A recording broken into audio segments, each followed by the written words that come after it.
What's up, YouTube? Erod212 here with another video. So what time is it? It's that time. Time for the back nine. What topic are we going to touch on today? Cartoons and anime.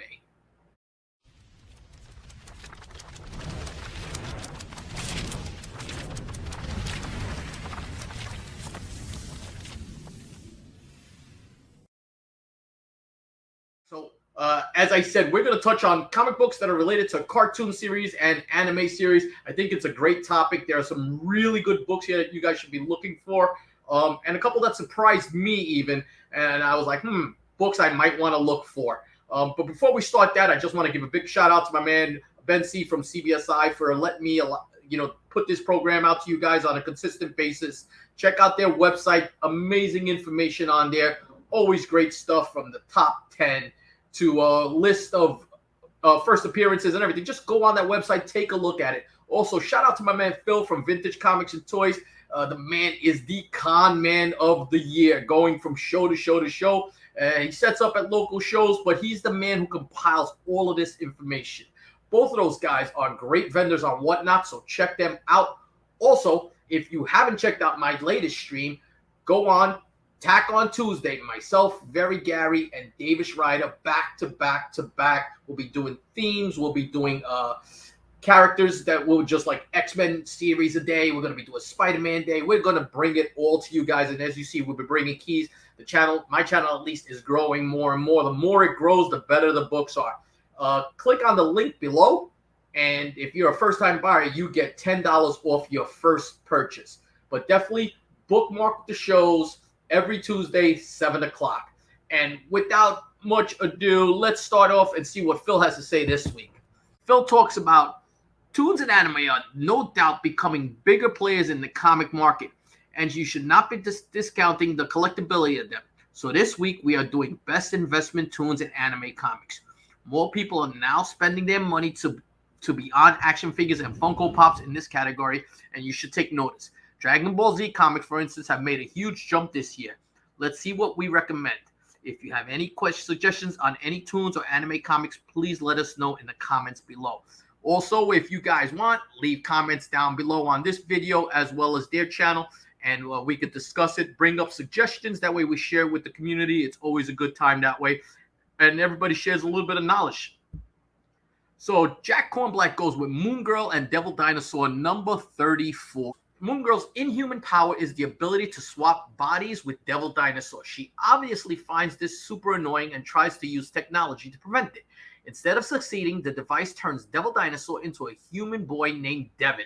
Like the rest of Moon Girl's stories, this one is fun and adorable and super easy to adapt into a cartoon. Those looking to invest in Moon Girl but find themselves priced out of the first appearance may want to consider minor keys like this that the market doesn't seem to have recognized full potential of. Jack is absolutely right, because we're getting a Moon Girl series. Also, Kingpin's Daughter is another book that you might want to take a look at on these series also, because I believe that's the first appearance in the Moon Girl comics. Also, Moon Girl number 1, the Timely edition, collects all 3 issues of Moon Girl. Same cover, just the original Timely banner on it. Pretty cool. Jack also goes with Magic number 1, the Ash Can. First Magic in Boon Comics. When the Magic the Gathering series finally airs on Netflix, there's going to be a surge of interest towards anything Magic the Gathering related. This is going to include Boom's Magic books, which have done a great job of honoring the lore and telling their own story. It's rarely a bad idea to invest in good storytelling, especially for the first issue of a beloved property with the TV show right around the corner. Can't agree more on this one. I am not a Magic player, but there is a whole contingency of people that play this game, and if it's done properly, kind of like what Sandman's done, this might be a big hit. The Ash Can is the book to get on this, but issue number 1, I believe it has multiple covers too, so take a look at that. Now, Topher goes with a classic. He goes with Thundercats number 1. This is the first Thundercats. A movie is coming from the guide, making Godzilla a success on screen, plus really cool new figs. Got fans pretty excited recently. I tell you what, the figures were phenomenal. My boy Manny NYC and Joker were collecting those figures. I believe Josh Grav too. Really, really nice. Also, be on the hunt for this book, because this book has a newsstand edition and a Canadian price variant. A lot scarcer. but who doesn't remember Thundercats?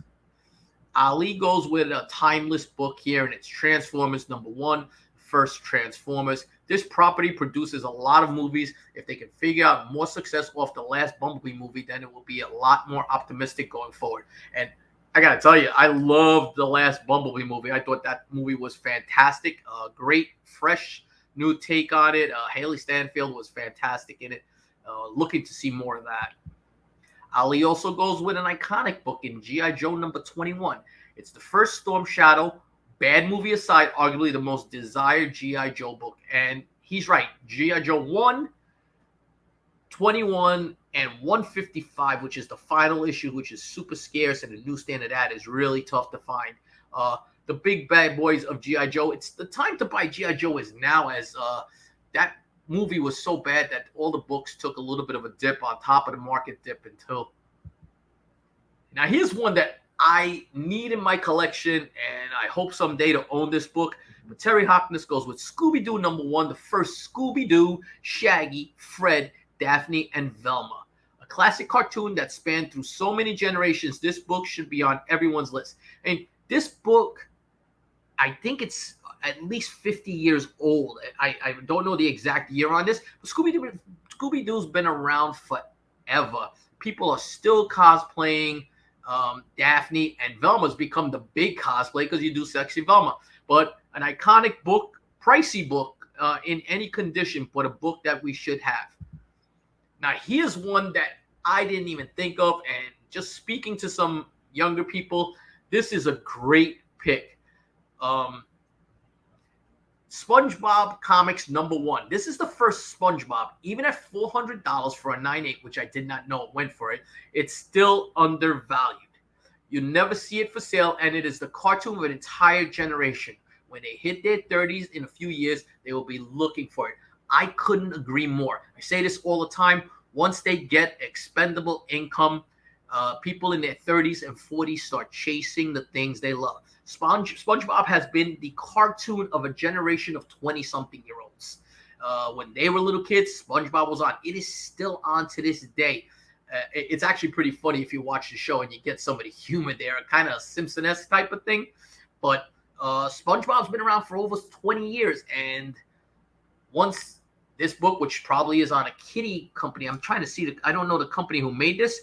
I'd have to look it up. But a good book to get, a book I'm going to look for. This is another great book, and Peter Renner goes with Gargoyles #1, the first Gargoyles. I'll take Gargoyles. I love that cartoon, while the Marvel #1 gets all the attention. Don't sleep on the slave labor graphics issues that came a little later. Plus, they are coming back to comics, which could raise their profile again. Same could be said for Darkwing Duck. So many awesome variants there. And the thing with Gargoyles #1, there's a newsstand edition, which is a lot rarer, and it has that raised embossed cover. So the gargoyle letters are raised, and that book, if it's not high grade, it can't be pressed well. All right. So just BGA, if you see it, it's kind of the condition you're seeing it in is the condition you're going to get to it. All right. So high grades on this are tough. Steve Horn goes with Teen Titans Go #1, first Teen Titans Go. I'm kind of drawing a blank on animated stuff. I'm thinking Teen Titans Go #1 for sure. Or if you like Cold Keys, #23 with Red X. Maybe the really rare Teen Titans Go preview that only 3 people probably know about. Whole generation of kids learned about the Teen Titans through this cartoon, which is amazing to me. Because just because of the campiness of the drawings, I never gave it a chance. But it's supposed to be really good. I mean, how many cosplayers do you see portraying Raven? And that's how you could tell when cartoons and comic books influence them. When you go to a con and a multitude of people are cosplaying a specific character. Raven has become one of those characters. And then the Titan series just did it justice.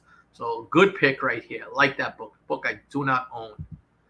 Now Josiah Campbell goes with Ronma 1/2 #1. First Ronma 1/2.